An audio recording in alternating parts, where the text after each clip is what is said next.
There are traitors amongst us. What is up, Weestadista? My name is William Kitten. Yes, that's my real last name. And by Jove, they've done it again.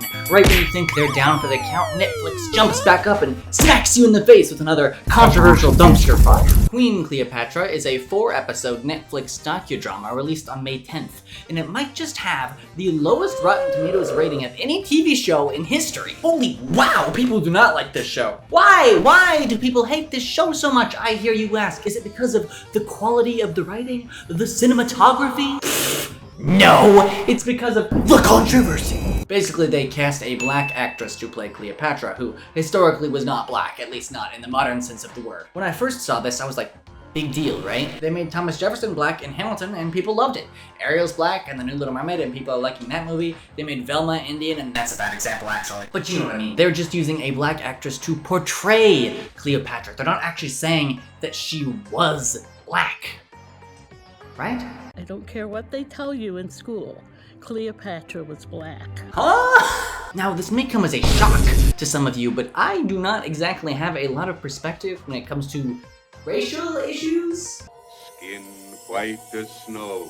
So I'm not gonna sit here and tell you what stance to take on this. It's a very nuanced problem after all. But a lot of people are upset, and I can tell you why that is. For starters, a lot of Egyptians and even Egyptian government officials, like the Ministry of Tourism and Antiquities, have called out the documentary for inaccuracy, calling it a falsification of Egyptian history and blatant historical fallacy, citing things like ancient statues of Cleopatra to prove that she had lighter skin. Some Egyptians say that the documentary supports Afrocentrism, which is the idea that ancient Egyptians were always black, and that modern-day Egyptians descended from colonizers and stole their history and culture and need to be kicked out and replaced. It's worth noting that this is not the first time that Cleopatra has been portrayed by a non-Egyptian, having been played by Elizabeth Taylor in the past. But people are saying that since this is a documentary that is claiming to be historically accurate, it should not be taking liberties with the race of the main subject. Now, I was originally planning on avoiding this subject altogether because I didn't want to look like I was complaining about blackwashing.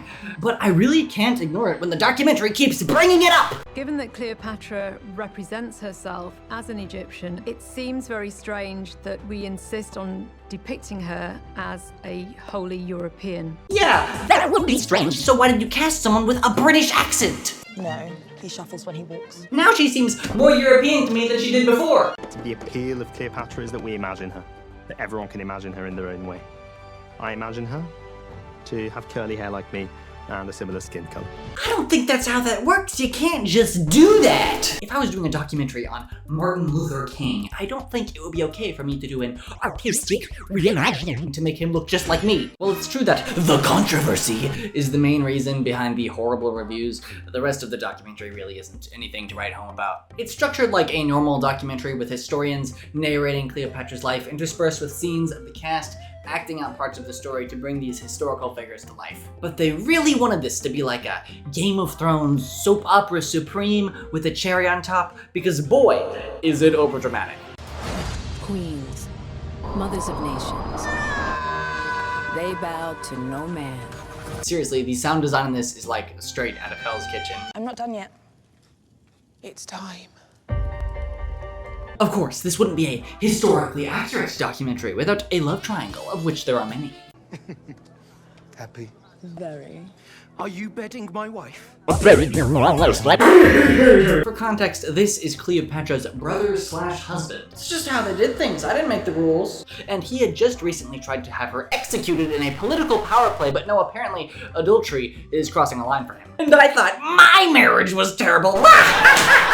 But Julius Caesar here is not the only man who Cleopatra beds throughout this documentary. Oh no. In fact, a good amount of the runtime is focused on the various relationships she has with politically powerful men and all the spicy drama that comes with it. So we get treated to several scenes of domestic disputes and her just chewing out her boyfriends. Cleopatra. No. You don't get to explain.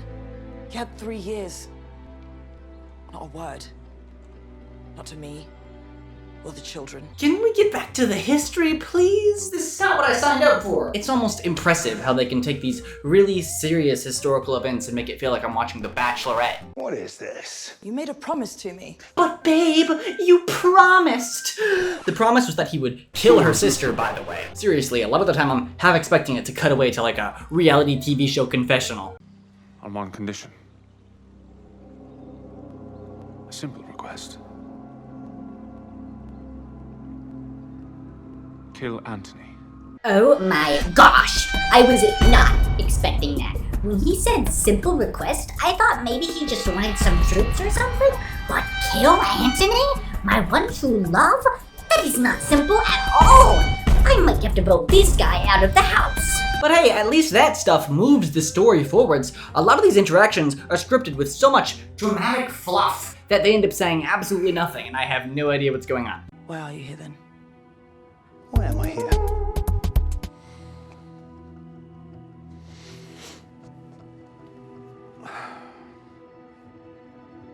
I'm here because you win. I would what? Everything. Why? Because of us. What? She wins everything? What does it all mean? This isn't the only scene where she wins everything. I would say that the main thesis that Queen Cleopatra is trying to convince you of is not that Cleopatra was black, but that she was friggin' awesome at friggin' everything. Worshipped and feared by Egypt, courted and reviled by Rome. A leader of undeniable power that no one could afford to ignore. I would die for Egypt.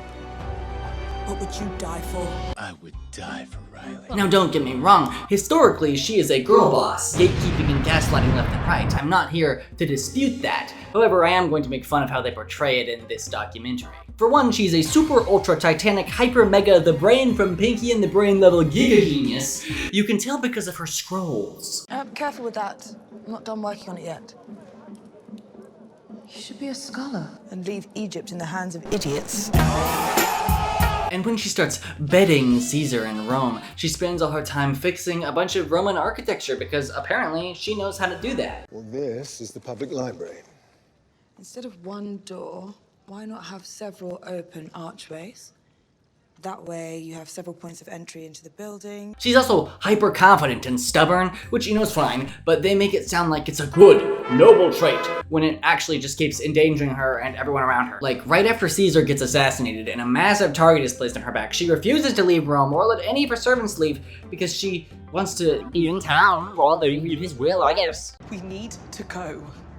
Before they break down the doors! No, I was breaking down the doors! I had them all transformed into arches! And then there's the time that the new extremely powerful Roman Emperor Octavian is closing in on her and her new drunk boyfriend and is turning all the Roman armies against them, and she's like, nah, we'll be fine! You got me! It will take the help of the gods.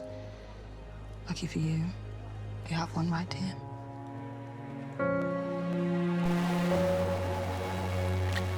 Octavian is no match for us. God of the Nile, more like God of denial.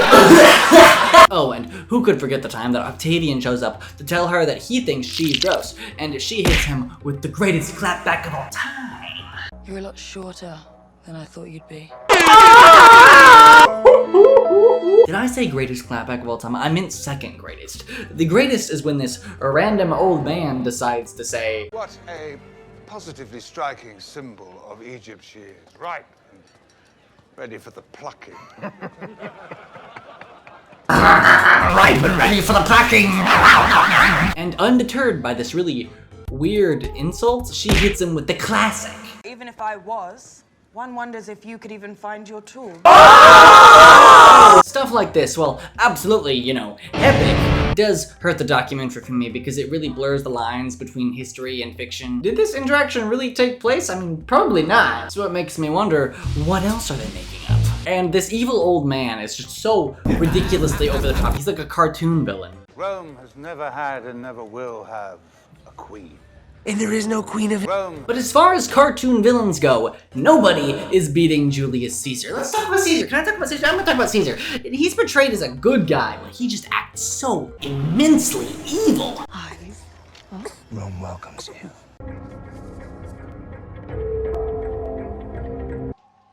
I'm glad you brought him. Seriously, I cannot help but wonder what was going through the actor's head when they were filming this. Like, was he directed to be like this, or was this his choice? In addition to this, and as a sign of our unending love for you, Here he is evilly circling Cleopatra, and then he sits down and takes an evil drink, only to get back up again and start evilly circling her again. Was that all really necessary? But all that aside, the worst thing about this documentary for me was just how inconsistent it was. It felt like there was a lot of dissonance between what the historians were saying and what the actors were doing, and a lot of things seemed to contradict each other, and when you're making a documentary, isn't that like the #1 thing you want to avoid? And the Roman male elites are disgusted by her. A guest who actually elevates the conversation. A toast to Cleopatra. Octavian does not want Cleopatra dead. There is no way Octavian could have allowed her to live. The Romans did not like the idea of turning people into gods. My perfect little gods, look at you both. Cleopatra is a lover, not a fighter. She's very much a fighter. Which is it, Obama? All in all, I actually had a pretty good time with this show. It's no masterpiece, but it doesn't really deserve to be the #1 worst rated show of all time. I mean, have you guys seen Young Sheldon? Why is Young Sheldon a thing? I think it works well enough as a piece of entertainment, but that's the problem. It's not selling itself as a piece of entertainment, it's selling itself as a historical documentary. And I feel like it was lacking in that department. Subscribe or Caesar will smell your hair while you sleep. Oh, that's it from me. See you next time. Walk like an Egyptian. Walk like an Egyptian. Whoa, Egyptian.